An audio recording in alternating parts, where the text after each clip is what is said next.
Hello, in this video I will show you how to enter recovery mode on Oppo A2. So you have to start with powering off your device.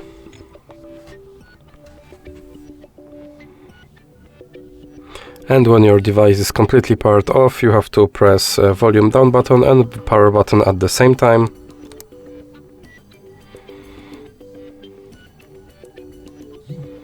And when brand logo pops up on your screen, you can let go of power button.